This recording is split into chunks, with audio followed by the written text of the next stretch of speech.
What up, y'all? Fanatic here. Today, I am going to rank my top 5 roller coasters I've personally ridden. Now, before we get into it, it is my video. It is my list. Please respect it. If you don't, I won't even tell you what's going to happen to you. It is my list, and I can put whatever coaster I deem to be my favorite, even if that's something like a dragon wagon or a wacky worm. But anyways, without further ado, let's get into it. Starting with my number 5 is Wildcat Revenge at Hershey Park. I love this ride. It is an RMC redo of Wildcat, and it is near perfect. The pre-lift is incredible. The lift hill gives a great view of the park.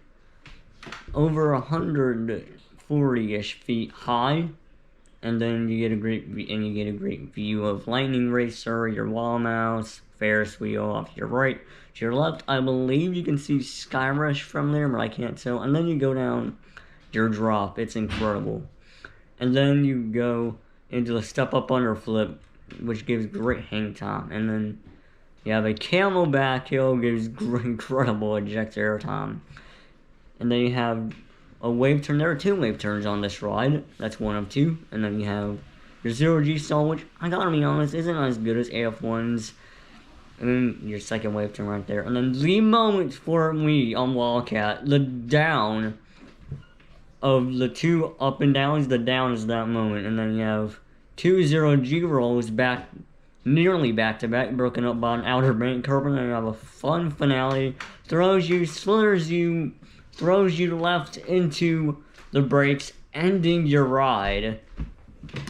Now, my number 4 is Fury 325 at Carowinds. This is the tallest, fastest, and longest B&M Giga Coaster in the best, but cannot consider by me, by Apollo, to be the best B&M ever built. When you leave the station, you head up your lift hill, great view of the park. You can see great view of the park on the lift hill. Speakers amping you up. To your right, you get a full view of Carowinds. To your left, a full view of Charlotte. To your left, and then when you reach the top, you have your incredible first drop, sloped at an 81-degree angle. Holy crap. That drop is my favorite part of Fury 325. It is what puts it number 4 on this list. Here it comes in the POV, as you guys can see. You're just falling forever. And then you have an overbank curve, which doesn't give a whole lot of force itself. I'm just joking. It's really, this whole ride is really intense. It has really good pacing.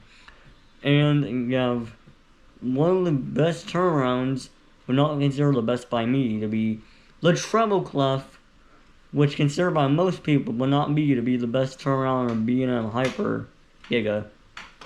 And then you have an incredible airtime hill in the second half, kicking off your second half. Then you have a Helix, which has a fun head chopper, always trying to reach out for that pole to get it. And then you have 2 airtime hills. Very strong. I don't know if I would call it an ejector, but very strong floater airtime. 1 more airtime hill right there into the brakes. Alright, so my number 3 coaster is Armgwazi at Busch Gardens, Tampa. Holy crap. You're seeing this at night in the back row, but for the first time I got off of this, I was like smiling, speechless. It is a great night ride if you get the chance. Plus, it'll be running faster later in the day. And speaking of fast, how fast does this coaster go? 76 mile an hour fast. It's not Fury, but hey, it's fast. Anyways, it's absolutely insane. It's intense positive G-forces. It's everything I wish Steel Vengeance was. Better airtime than Steel Vengeance. More positive G's than Steel Vengeance.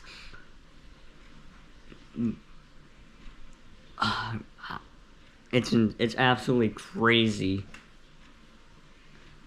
This first drop right here is absolutely insane. I know y'all can't see it, but it's about to come up. Here it comes. Here we go. Down the first drop, absolutely ejected out of your seat. Then you go into the Outer Bank, which is absolutely crazy. Not like another Outer Bank power up on this, but it's something. But then you go into my favorite inversion on the ride, the Death Roll. It's insane. Following this Outer Bank, you go into the signature moment and the star for me, the Wave Turn, which is absolutely insane. And then you use a stall, and then you hit this kind of like weird airtime hill, and then you hit boom, boom, Asian Camelback, and then the on a rattler like drop twist into the brake run, ending your absolutely crazy ride on Iron Gwazi. It is fast, it is relentless, it is intense. I don't know what else to say. Other than it's not the best RMC. We'll get to that one in a little bit. But alright. Controversial opinion coming up.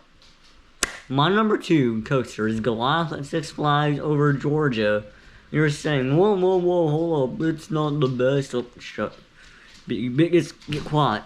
I know, it's not anyone's favorite.